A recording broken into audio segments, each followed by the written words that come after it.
Okay, let's take one more look here at my current drywall situation. So in my last video, I talked about how there was wallpaper on this wall. So I had already taken it off about halfway here. There was still wallpaper here and still wallpaper there that needed to come off. That's off now. Also did a patch job over here.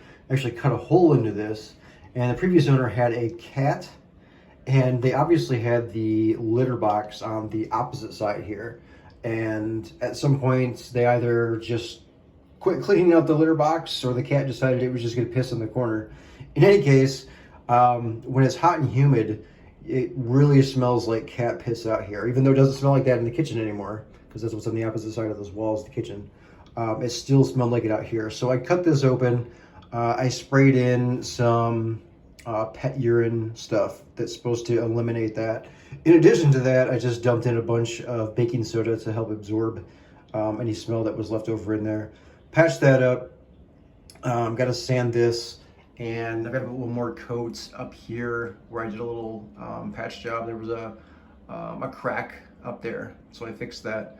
Got to put one more coat on that, but essentially once the second coat is up there, I'm just going to do a really quick sand job on this, the spot up here, and let me turn on the light here going down the stairs. Any part where the new drywall has tape and it's touching the old drywall, so essentially along the bottom here. So once that's done, I got a quick sand job. We're gonna paint some stuff on this that is not really paint. I don't remember what's called off the top of my head, but essentially seals down any ripped drywall. So once that's done, what I can do is put a skim coat over the top of this of mud, do a sand job on it, and should be good to go to paint it. I'm hoping, crossing my fingers here, that it's just one coat. So as I'm going down the stairs here,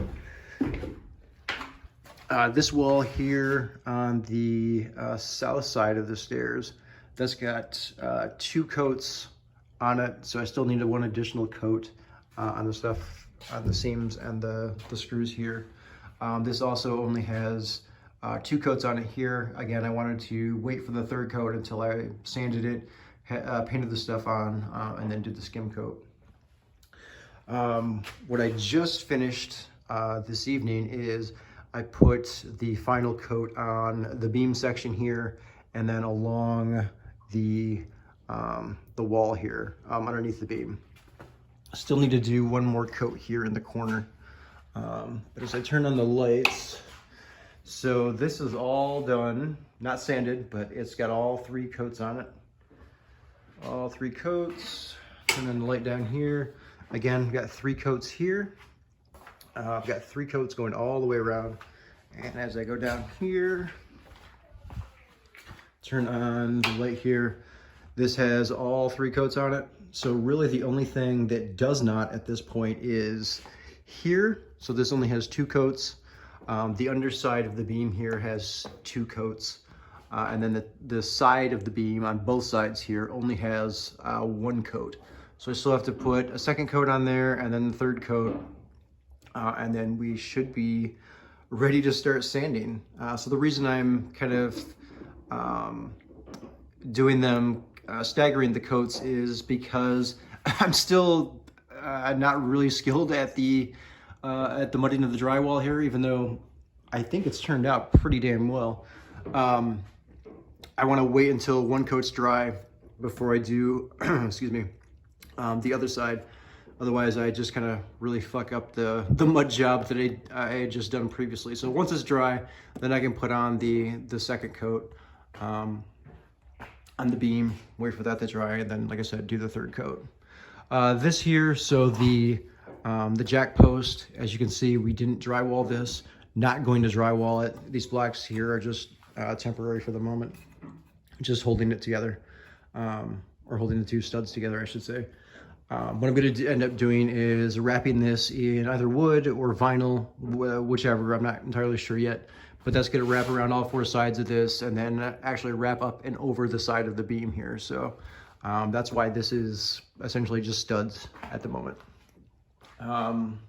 But yeah, so what I want to do is wrap up the mud this weekend, and then I'd like to start sanding. And once the sanding's done, we can prime and start painting. I think, crossing my fingers again here, I think I found someone to do the carpeting. They're local, so we'll see. I don't have a quote yet, but I contacted them, kind of gave them the time period I'm shooting for. I'm hoping to have this all primed and possibly painted. I don't know about fully painted, but at least primed by the end of March. And really, I'm just working on the weekends, so during my free time there. And I don't want to work every weekend because that's just a pain in the ass, because then I really don't get a break from work at all. So yeah, it's really just the weekends that I'm doing this. So I'd like to get it at least primed by the end of March, if not fully painted. And then I'd like to start doing a carpet here in the middle of April. So, and then we still have a doorway here. As you can see, no door yet, but I'm going to be picking up a door for that. And then a door for, turn off the lights here, a door for the mechanical storage area now. So there'll be a door there as well. And then as I'm looking here, I just realized that I forgot to put tape there and there. I suppose that trim may cover it, but in any case, I will tape that up as well. So, yeah, so getting real close. I may have to replace a few steps though. We did have to cut, let me show you here as I go back upstairs. These are my mudding pants. They've got mud and shit all over them. We did have to hack the shit out of this top step here, and really the top couple, but the very top one itself is the worst. So we had to hack that up so we could get a piece of drywall that needed to go in there. That was a sort of triangle piece that had to go in there. So I can mud it. It's kind of the same thing over on this side. And if you look, obviously not straight at all, but there's no way to get a saw in there, so we were just kind of hacking it with the Sawzall. Now I can replace these. They are glued down, so that's a little bit of a pain, but we still have to put the riser on there anyways, so at some point I might as well just replace the tread too as well. So yeah, so that's kind of where the drywall job is at here.